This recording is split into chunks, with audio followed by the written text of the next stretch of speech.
এই পিঠাবিধৰ ঠাইভেদে নামসমূহ বেলেগ বেলেগ। আমি আকৌ জোন পিঠা বুলি কওঁ, দেখাত দেখিবলৈ জোনটোৰ দৰে যে, কিন্তু ঠাইভেদে সাজ পিঠা বুলিও কোৱা হয়, যিহেতু সাজ ব্যৱহাৰ কৰি বনোৱা হয় যে।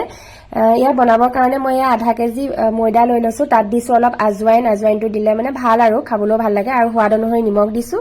এইখিনি ভালদৰে মিক্স কৰি ল'ম মই।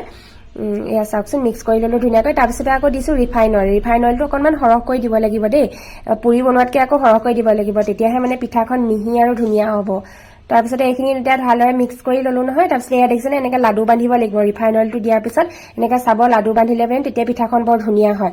তাৰপিছতে এয়া আকৌ কুহুমীয়া গৰম পানী মই ধুনীয়াকৈ দি পেলাই এয়া ডৌটো বনাই ল'লোঁ আটা মৰাৰ নিচিনাকৈ। তাৰপিছতে পুৰটো দিবৰ কাৰণে মই এইখিনি নাৰিকল, চুজি আৰু চেনি দি পেলাই এই লাডু বন্ধাৰ নিচিনাকৈ ভাজি লৈছোঁ আৰু। তাৰপিছতে এইফালে ডাঙৰকৈ এখন পুৰি ৰুটি বনোৱাৰ নিচিনাকৈ এনেদৰে বেলি লৈছোঁ।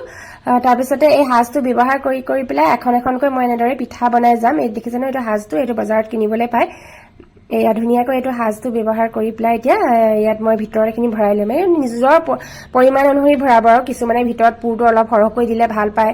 মই অলপ মানে কমকৈ দিছোঁ আৰু, বহুত বেছি হ'লেও খাবলৈও বহুত মিঠা লাগে, কাৰণ বিহুৰ পিঠা পনাত ঢেৰ থাকে নহয় আকৌ, সেইকাৰণে মানে অকণমান দিছোঁ আৰু।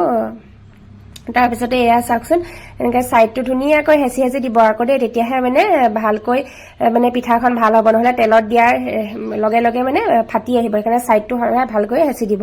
তাৰপিছতে এইখিনি আকৌ ধুনীয়াকৈ মই বনাই ল'লোঁ। তাৰপিছত গোটেইখিনি মই এচিক তেনেদৰে বনাই লৈছোঁ আৰু। তাৰপিছতে আকৌ এয়া এফালে গেছত কেৰাহী বহাই দিলোঁ। তাৰপিছতে ৰিফাইন অইলটো গৰম হোৱাৰ পাছত এইখিনি দিছোঁ। এইখিনি সদায় মিডিয়াম ফ্লেমত ভাজিব, তেতিয়া মানে ভাল হয় আৰু, বেছি হাই ফ্লেম কৰি দিলে জ্বলি যাব পাৰে। তাৰপৰা এইখিনি ধুনীয়াকৈ এতিয়া ৰঙচুৱা হোৱালৈকে আৰু ভাজি থাকিম। বনাবলৈ একেবাৰে সহজ, খালি অকণমান টাইম লাগে আৰু এইখিনি পিঠাখিনি বনাব লাগে। তাৰপিছতে আকৌ ভাজিবলৈ মানে বনাই থাকিব লাগে, ভাজি থাকিব লাগে। যদি পিঠাখিনি মানে থৈ দিয়া হয়, তেতিয়া মানে সেই ফাটি যায় মানে। এয়া দেখিছে নহয়, এইখিনি ধুনীয়াকৈ গল্ডেন ব্ৰাউন হোৱালৈকে মই ভাজি লৈছোঁ। এইখিনি চাওকচোন, দেখিবলৈ কিমান ধুনীয়া হৈছে, দেখিছে, মিহিও হৈছে। তাৰপিছতে এয়া হৈয়ে গ'ল আৰু, এইখিনি মই আজি বনালোঁ, আৰু বাকী বনাবলৈ আছে বাৰু। আপোনালোকে পিঠা পনা বনালে নে কমেণ্টত